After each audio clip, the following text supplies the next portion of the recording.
Yo, what is going on, everyone? My name is Nick, or the Notorious Fantasy, and in today's video, we're going to be talking about my week number 7 running back start or sit decisions for fantasy football in 2021. Inside today's video, we're going to be talking about every single matchup from Thursday Night Football all the way until Monday Night Football, and I'll be going in depth into whether I believe you should start or sit the running backs in every single matchup. But before we get into things, I would like to ask if you are new to the channel and you do end up enjoying today's video, to please make sure to hit that subscribe button down below. Not only is it free, I put out content every single day to help you guys win your 2021 fantasy football championship. And while you're down there, whether you are new to the channel or not, make sure to hit that like button down below to help boost this video up the algorithm so that more beautiful people like yourself can see today's video. I would also like to ask if you guys are on Twitter and would like to follow me on there, to please do so at NotoriousFNTSY. The link to my Twitter is also down below in the video description. So without further ado, let's get into my week number 7 running back start or sit decisions. Of note, there are multiple teams on bye this week. We got the Buffalo Bills, we got the Dallas Cowboys, the Jacksonville Jaguars, the LA Chargers, the Minnesota Vikings, as well as the Pittsburgh Steelers. So in this video, there are going to be a lot of running backs that normally you guys may not want to be starting in your lineup, but because of the fact that there's so many teams on bye this week, there are 6 different teams on bye, that some of those players that were riding the pine, riding your bench all season long, they're going to move their way up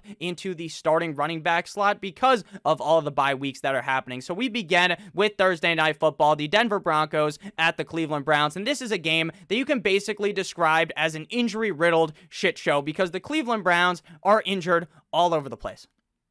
Baker Mayfield is not going to be playing in this game. Case Keenum is going to be the starting quarterback. What does that mean long-term for the Cleveland Browns? What does that mean long-term for Baker Mayfield's health? I'm not too sure, because this is a short week for the Cleveland Browns, because this is Thursday Night Football. If this was Sunday or maybe Monday, does Baker Mayfield end up playing? I'm not too sure, but maybe he does. So when we're looking towards the future for Baker Mayfield, it seems as though this should not be a long-term injury and that he should be back. Maybe if he's not back next week, it will be the week after that for Baker Mayfield.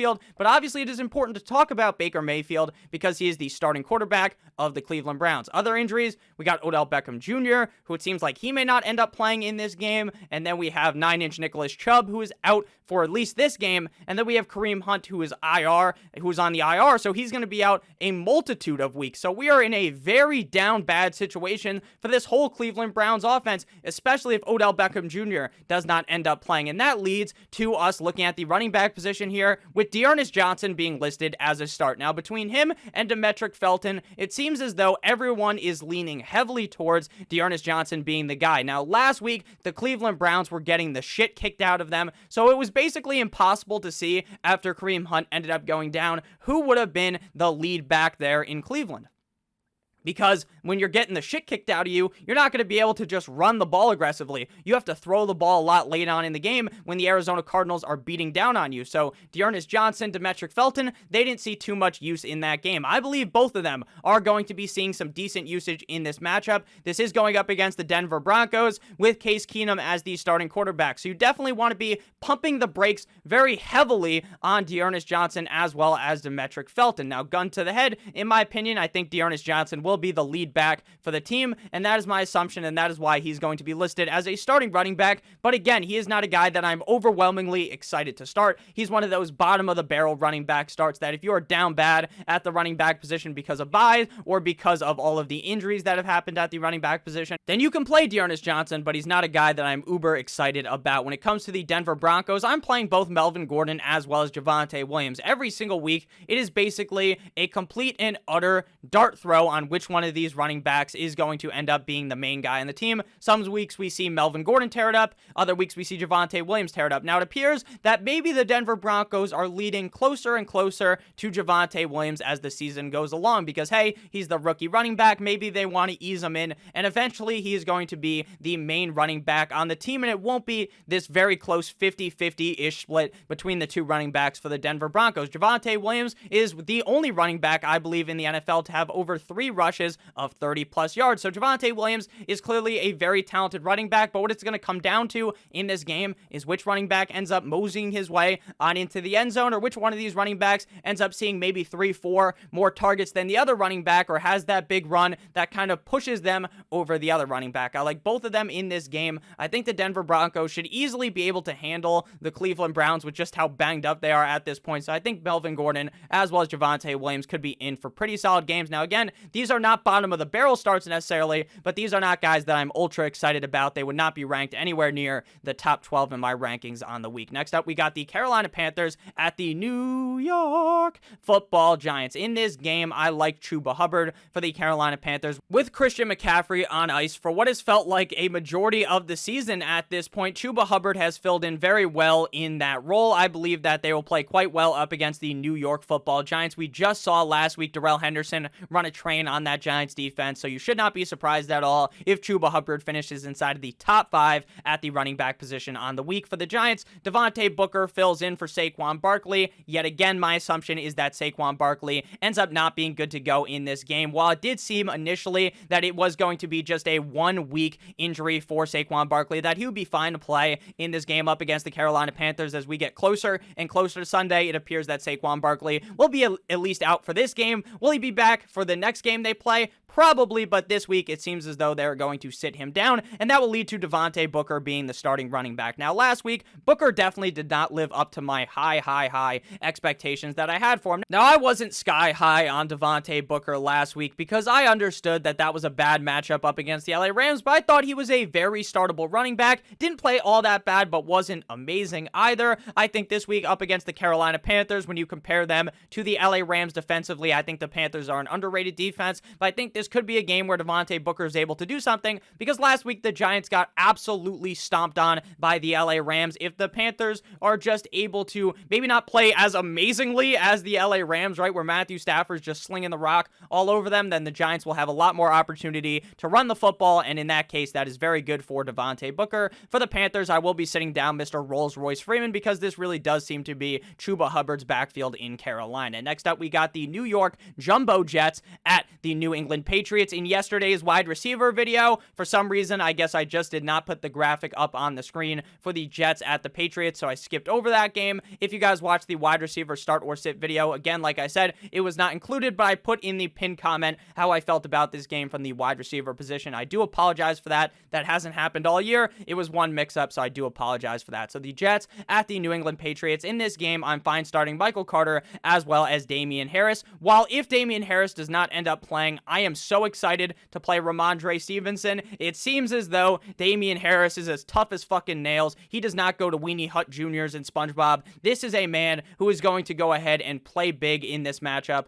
up against the Jumbo Jets. If he is given the nod to go by Mr. Bill Belichick, I expect Damian Harris to run an absolute train on the Jets defense, just like he did earlier on in the season. Michael Carter is a guy that I'm fine starting, but again, he's one of those guys that kind of just gets into the starting category this week because of how many bye weeks there are and because of how many injuries there are to the running backs on this slate as a whole.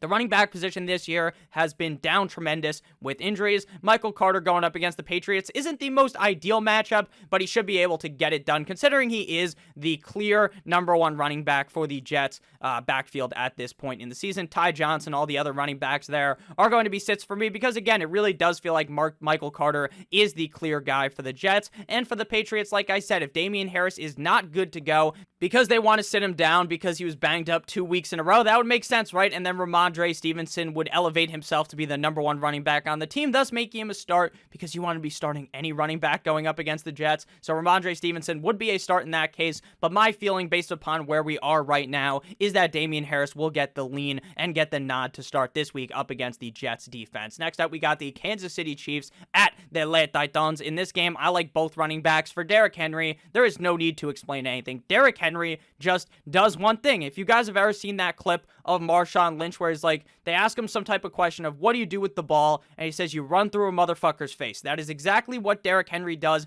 every single play. This man will run at you. The man was going like 21, 22 miles an hour on that one touchdown run last week up against the Buffalo Bills. The dude is a complete and utter wrecking ball of a man who can run 20, 21, 22 miles an hour down the field. How in the fuck are you supposed to stop Derrick Henry? How do you tackle Derrick Henry? And the colder it gets, typically, Derrick Henry plays even better because the guys just can't tackle him when it gets colder. Do I know the scientific facts behind that? No, I'm not Albert Einstein, but it seems like every single year, the colder and colder it gets in Tennessee, the better Derrick Henry gets, and the Chiefs' defense fucking sucks complete and utter donkey hog right now, so Derrick Henry could have himself a Thanksgiving-esque feast in late October up against the Kansas City Chiefs defense. So again, no real need to dive super deep into Derrick Henry because everyone knows the guy is really good. For the Chiefs, Darrell Williams fit like a glove, O.J. Simpson style for the Kansas City Chiefs without Clyde Edwards-Helaire.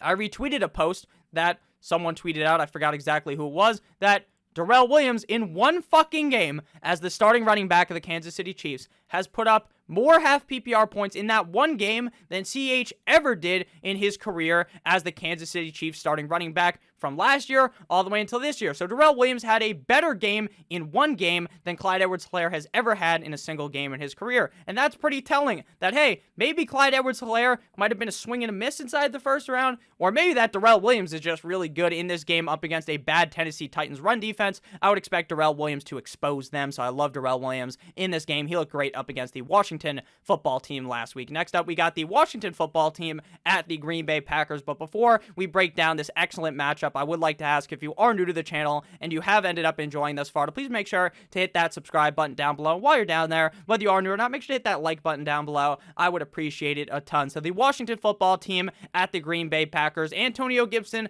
does he play? Does he not play? To be or not to be? Romeo and Juliet style. If Antonio Gibson does end up playing, I am going to start him. I do understand that he is going to be in a limited and regressed role like he was last week in that matchup up against the Kansas City Chiefs, because he's in, he's out, he's up, and he's down because of that injury to his shin. Last week, he had 10 rushing attempts for 44 yards, as well as 2 receptions on 3 targets for a grand total of 0 yards on that. He also had a fumble in that game, but I do believe that if he is given the nod to go, that you do still kind of have to play him, but he's not a guy that would be in the top 12 conversation. He would be a lot lower down. The guy I'm very excited about, if Antonio Gibson misses or not, is J.D. McKissic, because I believe the role is definitely going to be regressed for Antonio Gibson if he ends up playing, because it would be pretty fucking stupid to roll that guy out there 100% of the time on the full Antonio Gibson workload if he's banged up. There's just no reason to risk an injury. Maybe if Ron Rivera was thinking really smart, thinking big brain, maybe you just sit Antonio Gibson, right? Because why risk the injury to the star running back of the team? One of the better players on the team,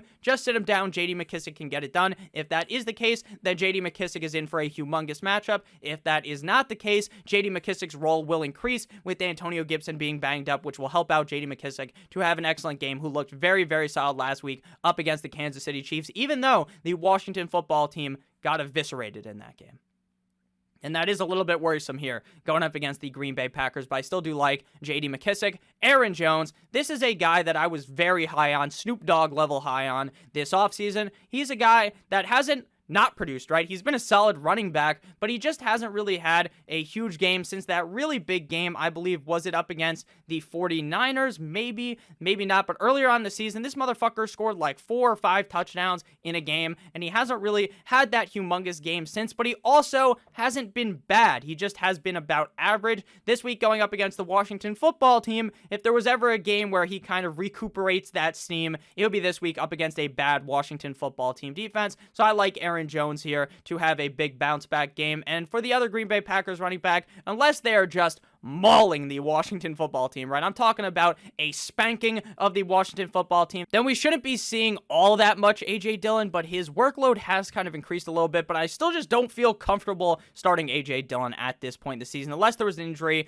to Aaron Jones. Knock on wood, we do not root for injuries. Next up, we got the Atlanta Falcons at my Miami Dolphins, and the Miami Dolphins run defense is fucking putrid. The Miami Dolphins run defense is atrocious. It's bad. It's bad news bears. It's basically every single word you can use to describe something as bad. That's what the Dolphins defense is up against the run. They are terrible. I would not be surprised at all if Cordarrelle Patterson was genuinely the running back #1 on the week. Wouldn't be surprised at all. This man might score 7 touchdowns up against the Dolphins defense. Whether it's from running the ball or catching the ball, the Dolphins defense is fucking terrible. They went from being this mighty Dolphins defense, this alpha defense, to being just a baby back bitch this season. As a Miami Dolphins fan, I'm wearing the hat. You can see it says Miami Dolphins on my fucking head right now. I am disgraced by this defense. This defense has been getting clapped all season long, and Cordero Patterson, Mike Davis, I expect them both to have big games. Definitely Cordero Patterson, though. Mike Davis, he's still a big part of this offense, though. He is still the lead back, technically. It's just that Cordero Patterson's out there playing fucking Julio Jones as a wide receiver out there, whereas Mike Davis doesn't get the opportunity to do that same thing. I do expect Mike Davis to look really good in this game, though, because, again, the Dolphins' run defense is atrocious. For the Dolphins, you motherfuckers, Myles Gaskin needs to be seeing more work. I don't understand it. Up against Tampa Bay, you give this man the rock 7 million times, and then you see what happens when you don't give him the rock. Up against the Jacksonville Jaguars, the Miami Dolphins, they're cooking up a 5-star meal early on in the game. Tua Tagovailoa drives down the field, pounds in a touchdown. Bada bing, bada boom. It's amazing. The Dolphins are celebrating. We're like, hell yeah, baby. We're not going to lose to this team that has lost 20 straight games. They have not won until last week, since week number 1 of the 2020 NFL season. And for some reason, the Dolphins' offensive coordinators, we have 2 offensive coordinators. Those are 2 men that need to be fired. The Dolphins' offensive coordinators stink. Why is Myles Gaskin not getting the ball? Someone explain it to me. Why are we giving the ball to Salvon Ahmed on 4th and 1? That's not going to work. That is not going to work. Why are we giving the ball to these other, or I think they gave it to Malcolm Brown. Why are we giving the ball to Malcolm Brown? Why are we giving the ball to Salvon Ahmed? Myles Gaskin is the clear number 1 running back here. At this point, if you need to cut someone, cut Myles Gaskin. This guy fucking stinks, and not because he's actually a bad running back, but because of the scheme that the Dolphins use. It is very sad. I'm sorry about telling you guys to start Myles Gaskin last week. It just would make sense, right? Hey, you see him play well up against the Bucs, let's use him aggressively again. But instead, no, they don't do that. Next up, we move to the Cincinnati Bengals at the Baltimore Ravens. When it comes to the Ravens side of the ball at the running back position, Latavius Murray is banged up. Is he going to play? Probably would be my assumption. Devontae Freeman, he gets the ball. Le'Veon Bell scores a tug last week. What do you have to think about this situation? Like, what is there to say? It's a running back by committee. It's fucking confusing. Every single week, you're going to think one thing. People will be very confident in Latavius Murray. Some people may be very confident in Devontae Freeman. Others may be confident in Le'Veon Bell. But at the end of the day, every single week, it's the same bullshit. It's the same thing where you never know what to do. Tyson Williams was clearly the best running back on this team for the first couple of weeks of the season. And then out of nowhere, then it's Latavius Murray getting the ball. Then Devontae Freeman's getting the ball. Then Le'Veon Bell's getting the ball. How are you supposed to figure this out? How are you supposed to figure this out? There's really no rhyme or reason to what happens for the Baltimore Ravens. But Nick, they're a really run-heavy team. Don't you just want to take the shot on one of these guys? No. I don't. Because until I feel as though it is locked and loaded in what the fucking pecking order is here, how can you trust any of them? How can you want to start any of these guys? Because you know that while maybe Latavius Murray is the main guy, maybe he doesn't get in the end zone. Maybe they throw in Devontae Freeman. Maybe throw in Le'Veon Bell and he gets in the end zone. And then you're just really confused. And again, this has nothing to do with the fact that Latavius Murray's a bad running back. He actually looked pretty good this season. Devontae Freeman, although that guy hasn't been good since he was in Atlanta a bunch of years ago, he actually looks pretty good. So does Le'Veon Bell. It's not that any of these guys are bad players. It's that the situation there is fucking atrocious. So I'm not willing to start any of them. For the Bengals, I'm firing up Joe Mixon. Joe Mixon has looked really good this season. Joe Mixon has looked surprisingly amazing this season. And it seems like maybe he's going to actually have a very consistent year. So I'm firing up Mr. Joe Mixon. The Ravens defense is tough, so I'm not super excited about Joe Mixon. But then you can also pivot back to 2 weeks ago where Jonathan Taylor ran a train on the Ravens. So maybe it's possible that Joe Mixon has a pretty solid game. I like him here this week. Again, not overly excited about him, but I will be willing to start him this week, especially compared to all the other running backs here, because I'm very confident Mixon compared to Latavius Murray, Devontae Freeman, and Le'Veon Bell. Next up, we move to the Detroit Lions at the LA Rams for a double revenge game, a Jared Goff revenge game, as well as a Matthew Stafford revenge game. The rare double revenge game in what is going to be an exciting showing as the LA Rams take the Detroit Lions and fucking rip them in half. This is going to be a murder on the football field by Mr. Matthew Snapback and the LA Rams. Darrell Henderson, Chef's Kiss looks amazing last week. I love Darrell Henderson. I was banging the drum so aggressively for him all offseason after Cam Akers ended up getting hurt, and it all ended up working out, baby. Darrell Henderson, you fire him up. Sony Michel does not do anything for this offense when Darrell Henderson is healthy. Sure, he's going to get some touches, but he hasn't kind of cut out a huge role in this offense, so I believe that Darrell Henderson will wipe the floor with the Detroit Lions. DeAndre Swift, you start him every single week because this man just gets so many targets. The Detroit Lions are getting soaked in these games, so they're just dumping the ball off. Bang, bang, bang, 7,000 times to DeAndre Swift, and that just pushes him up to being a great fantasy running back, even if the situation is inherently terrible for a running back when you're down by 7,000 points every game. Also interesting to note for the Detroit Lions, will they make a quarterback change? Because Dan Campbell looked pissed off about Jared Goff, saying that Jared Goff's not doing a good enough job. What's going to be happening very soon? I have no idea. I expect Jared Goff to kind of be the guy for the rest of the year, and then next year, they throw in this bright new knight in shining armor, whoever the hell they end up drafting, probably at the #1 overall pick. Probably won't be Spencer Rattler. Definitely won't be him. I bet you he goes and transfers to some other school, but whoever it ends up being, that'll be very interesting next year. But this year, the Lions are just a dumpster fire. I'm sitting down Jamal Williams. He's just not getting targeted like he was in the first game of last season. And then Sony Michel is a sit because, like I said, when it comes to Darrell Henderson and this Rams backfield, he clearly has a strong stranglehold over it. Sony Michel is an important piece to the offense when Darrell Henderson goes down, but when Henderson is healthy, he is just another piece, another guy in the offense. He's just another guy. He's a jag. Next up, we got the Eagles at the Las Vegas Raiders. The Raiders up against the Eagles. The Eagles. These motherfuckers. Nick Sirianni. You motherfucker. What are you doing, pal? Why are you not giving the ball to Miles Sanders? Now, again, I was not someone that was super duper high on Miles Sanders. I don't even have in a single draft, I never took Miles Sanders. But he's a guy where I understand why people like Miles Sanders, right? Because, hey, he's the best running back on the Eagles. The Eagles have Jalen Hurts, so maybe they're trying to run more. Maybe Nick Sirianni understands how to utilize Miles Sanders because Doug Peterson, for years, ever since Miles Sanders was drafted, put him in a RBBC, a running back by committee. And then this year, everyone is talking about how, hey, now that Doug Peterson's gone, he's going to escape that. There's not going to be running back by committee. And that's exactly what there kind of is. And even if, when they don't give Kenneth Gainwell that many touches, Miles Sanders is still basically just in the fucking doghouse because Nick Sirianni doesn't understand how to run the ball until they commit to the run, which they could easily do up against the Las Vegas Raiders defense. Unless they do that, Miles Sanders is going to be a fucking snoozer this week. And there's nothing you can do about it because Sanders is talented enough to be good. He just isn't given the ball. So Miles Sanders is a sit for me, as is Mr. Kenny G, Kenneth Gainwell for the Las Vegas Raiders. They look pretty good without John Gruden.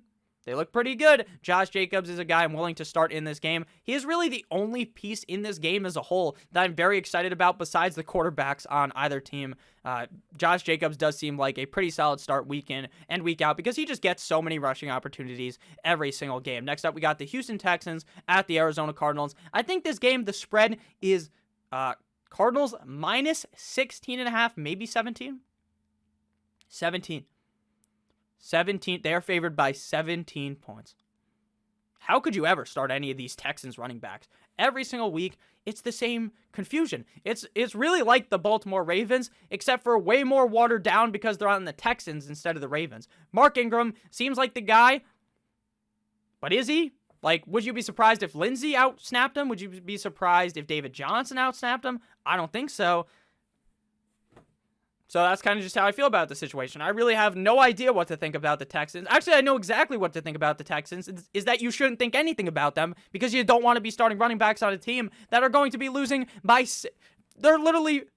The Cardinals are favored by 16 and a half, 17 points, depending on the book you're looking at. The Cardinals are going to get to absolutely buttfuck the Houston Texans. So don't start any of the running backs. It's a no-brainer. For the Cardinals, what has happened to Chase Edmonds? All offseason, I was telling you guys that, hey, maybe you want to be a little bit more cautious on Chase Edmonds, right? And don't be completely thinking, hey, this guy's the clear #1 running back. And then early on in the season, I felt like, oh, man, I'm an idiot.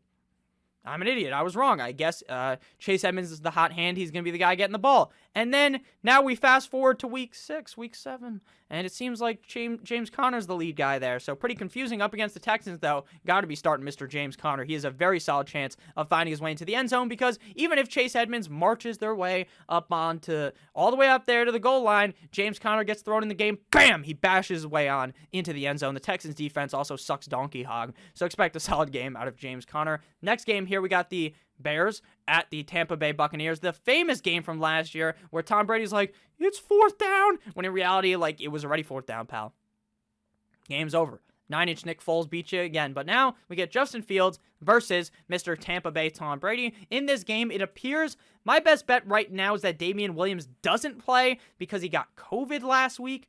Can he play this game, though? Yes, I'm pretty sure, based upon how the COVID protocol works, if he has 2 negative tests in a row, meaning that he isn't positive with COVID, that would make sense, right? 2 negative tests in a row, then he's going to be all good, and he can play in this game. And if he does play, I'm playing him over Khalil Herbert, because while Khalil Herbert will probably out-rush him, meaning he's going to be getting more rushes, at the end of the game, Damian Williams will be seeing a lot of receptions, which inherently gives him a lot of value while he's also running the ball a decent amount. So if Williams is out, I'm very confident in Khalil Herbert up against the Bucs defense. If Damian Williams is in, then I'm playing Damian Williams, and I don't want anything to do with Khalil Herbert. Leonard Fournette, Uncle Lenny, is the clear running back 1 in Tampa Bay. This guy is just running trains on defenses. This man is actually getting the ball. They finally realized Bruce Arians finally committed to a running back, and it's working out very, very nice, as Mr. Borat would say. I like Leonard Fournette, Uncle Lenny. Wah, wah, wah, wah. Leonard Fournette is going to play great in this game up against the Bears. Ronald Jones, there's no way you're starting him because it's Uncle Lenny season. And the next game here, we got the Indianapolis Colts at the San Francisco 49ers. If you guys have ended up enjoying thus far into the video, we're balls deep in the video right now. So I assume if you made it this far into the video, that you're having a great time. You're enjoying. Make sure to hit that subscribe button. Make sure to hit that like button as well. I would appreciate it greatly. So the Colts at the 49ers. Here's starting Jonathan Taylor. Congratulations, Frank Reich. You fucking figured it out. You figured out that you just need to give the ball to Jonathan Taylor. Who would have known? Who would have known giving the ball to one of the best running backs in the NFL would work out? Who would have known? Nyheim Hines is basically irrelevant now. They're dumping the ball off to Jonathan Taylor. It's what everyone wanted. It's what everyone wanted. And he fucking answered our prayers to the fantasy football gods that this would end up working. Jonathan Taylor up against the Niners. Smash matchup. Even though the 49ers defense is solid, still a smash matchup because they're going to continue to feed the man the rock. For the Colts, Nyheim Hines has been phased out. Phased out because Jonathan Taylor's getting the dump off, so that's great. Not great for Hines, but great for Jonathan Taylor. For the 49ers, another situation where it's up in the air every week. Could it be Trey Sermon? Could it be Elijah Mitchell? Could it be Kyle Juszczyk? Could it be Trey Lance, right? Who's going to be the starting quarterback in this game? Is it Jimmy Guap, Jimmy G-Spot, Jimmy Garoppolo? Is it Trey Lance? Who's the starting running back? No one knows. My best lean is Elijah Mitchell, but again, don't feel very comfortable starting any of those guys in this matchup. Final game here, we got the Saints at the Seattle Seahawks in this game for Monday Night Football. Alvin Kamara. Man, look how they massacred my man. Look, Sean Payton. It's a different offense with famous Jameis Winston. They're not letting Jameis cook. They're not letting Jameis dump it off. They're making Jameis hand it off. And it makes sense. You want to fucking bubble wrap the team because, hey, Jameis Winston's going to make those costly fucking stupid mistakes.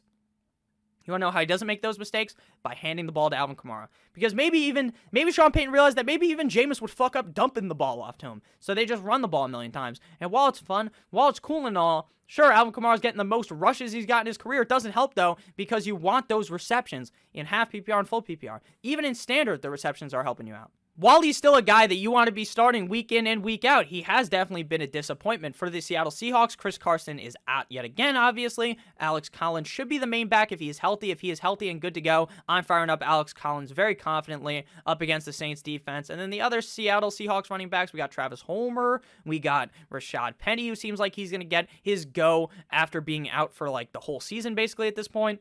If Collins ends up playing, then you can't play any of the other ones. If Collins doesn't end up playing, I'm willing to take a risk on Penny. But again, that could end up being a huge swing and a miss. So thank you guys all so much for watching today's video. Again, if you did end up enjoying, make sure to hit that subscribe button down below. I would appreciate it a ton. I love you guys all so much. I hope you guys have a great rest of your guys' day. And as always, goodbye.